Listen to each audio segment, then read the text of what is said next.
Salut et bienvenue au live de ce jeudi 11 juin. Désolée si vous entendez des bruits de petits crunch crunch en arrière. Il y a Nori à côté de moi qui gruge son os. Donc, aujourd'hui, on aborde un thème qui est un peu moins physique. Donc, on a parlé beaucoup des troubles musculo-squelettiques, de tout ce qui était pilates, bien-être ces dernières semaines. Là, on va aller plutôt vers le côté psychologique de la chose. Donc, on va parler de santé mentale. Et selon les pays, c'est pas toujours appelé pareil. Des fois, c'est plus santé psychologique. Salut à ceux qui sont présents en live. N'hésitez pas à commenter si vous avez des questions.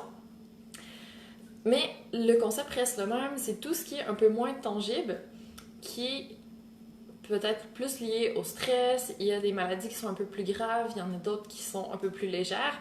Donc, dans les maladies plus graves, on parle, disons, de schizophrénie, de troubles bipolaires, de personnalité limite, même dépression. C'est considéré comme une maladie mentale. Et il y a aussi l'autre côté qui est un petit peu plus, peut-être moins médicalement, qui a besoin de médicaments et d'un suivi, et qui peut être un petit peu plus prévenu aussi. Il y a tout ce qui est burn-out et de l'autre côté, bored out, donc différentes affections qui atteignent quand même notre morale, l'anxiété, le stress. Ça rentre tout dans la catégorie de maladies qui sont un petit peu moins tangibles, qui sont un petit peu plus difficiles à définir, mais qui sont quand même bien présentes et qui ont des effets sur la personne. Donc c'est important, si on veut se sentir bien, que ce soit pas juste physiquement, que ce soit mentalement aussi. D'ailleurs, l'OMS le définit comme ça, la santé, c'est un état complet de bien-être. Donc, c'est pas que l'absence de maladie, c'est pas que physique, c'est vraiment body and mind. Essayer d'avoir le plus possible un état de bien-être. Donc, ça mène à la santé quand même. C'est intéressant de travailler sur notre bien-être. Donc, si on veut travailler sur notre bien-être mental, ça va inclure différentes sphères de notre vie. Donc, on va avoir un impact si on n'est pas heureux dans notre travail, si ça va pas bien dans nos relations à la maison, si financièrement on a des problèmes. Tout ça tourne dans notre tête, ça nous amène un stress, ça nous amène des tensions, ça nous amène des préoccupations, on rumine. Donc, quand ça tourne en boucle dans notre tête, ça s'appelle ruminer. Et ça fait en sorte qu'on est moins présent, qu'on est moins joyeux, qu'on se sent moins bien.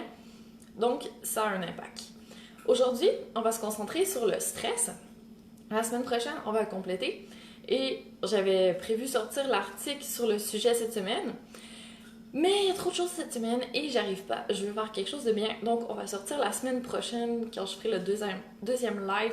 Vous aurez l'article complet sur la santé mentale. Donc, aujourd'hui, je vais me baser sur un concept qui ne vient pas de moi. Ça vient de Sonia Lupien, qui est vraiment une chercheuse. Elle a écrit des livres sur le sujet aussi du stress. C'est vraiment sa spécialité. Et elle dit que pour pouvoir combattre le stress, il y a une petite technique qu'elle appelle le ciné. Donc, c'est une abréviation. Le C, c'est contrôle faible. Le I, imprévisibilité. Le N, nouveauté. Et le E, c'est égo menacé. Donc, cette abréviation-là, ça regroupe toutes les choses qui font qu'on se sent stressé. Donc, si on n'a aucun contrôle, que notre boss nous impose un horaire de travail qui ne nous convient pas, on n'a pas le choix, on n'a pas de contrôle, c'est stressant. Si c'est imprévisible, par exemple, le coronavirus, on ne l'avait pas vu venir, ça a été vraiment imprévisible, ça a eu un impact sur plein d'aspects de notre vie qu'on ne savait pas trop comment ça allait se passer, c'était stressant. La nouveauté, donc si on a un enfant, si on change de travail, si on déménage, on ne sait pas comment ça va se passer, c'est de la nouveauté, c'est sûr que c'est un peu stressant. Et quand notre ego est menacé, donc quand on fait une erreur, quand on n'est pas certain d'être à la hauteur, c'est clair que ça apporte un stress parce qu'on se sent menacé, on n'est pas parfaitement en contrôle, on a peut-être un petit syndrome de l'imposteur. Tout ça entre dans le même panier et ça fait en sorte que ça induit du stress.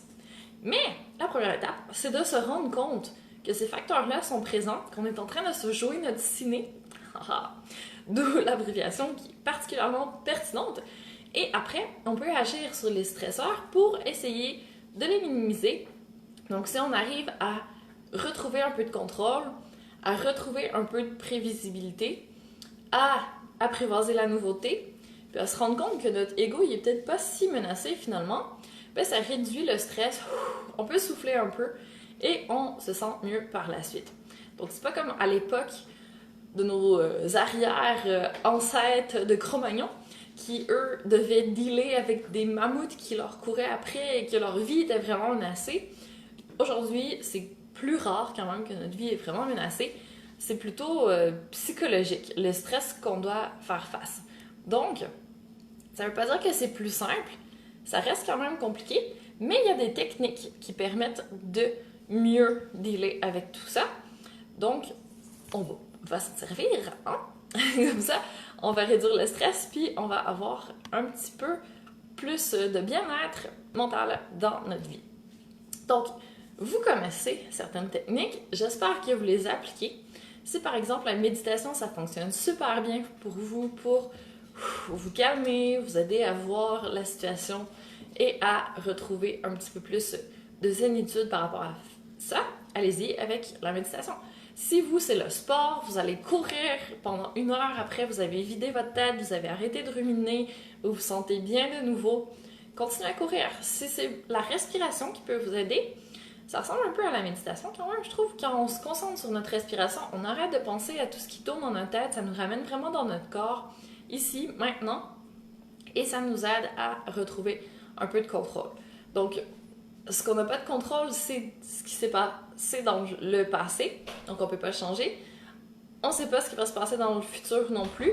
Tout ce qu'on peut agir, c'est maintenant, ici. Donc, quand on arrête de penser au passé, de se projeter dans le futur, qu'on retrouve le moment présent, ça nous aide à retrouver, encore une fois, un peu de contrôle, puis d'être un petit peu plus zen par rapport à une situation. Donc, n'hésitez pas à aller chercher tous les trucs, faire du yoga, faire un petit thé chaud pour vous forcer à avoir votre attention concentrée sur quelque chose, écouter de la musique qui va vous détendre, faire peut-être une petite sieste. Il y a plein de méthodes que vous pouvez utiliser. L'important, c'est que ça vous ramène ici, que ça fasse lâcher la pression et qu'après, vous puissiez repartir sur une base un petit peu plus calme pour affronter la situation. Mais bien sûr, il y a toujours 2 façons de voir les choses. Soit on affronte la situation ou on fuit la situation. Mais sachant que tout ce qu'on résiste persiste, ben peut-être que des fois, il vaut mieux affronter un peu plus rapidement la situation pour éviter que ça prenne de l'ampleur avec le temps et que ce soit encore plus difficile après de dealer avec tout ça. Chacun a sa technique. L'important, c'est de gérer son stress. Donc, peu importe qu'il y ait eu le coronavirus, que les enfants doivent retourner à l'école, que le télétravail se soit terminé, qu'il y a plein de facteurs qu'on n'est pas certain, que ça a été difficile au niveau entrepreneurial par rapport au travail, ça a changé nos revenus. On a passé au travers, on reprend notre contrôle, on diminue notre stress, on retrouve notre santé autant body que mind. Travaillez bien là-dessus cette semaine et je vous reviens la semaine prochaine avec la suite. Donc ça, c'était comme notre première étape. Mettre une base, puis après ça, la semaine prochaine, on construit là-dessus. Donc, entre-temps, n'hésite pas à me dire si tu as des questions, des commentaires, quoi que ce soit. Et sur ça, passe une magnifique journée. On se retrouve très très bientôt.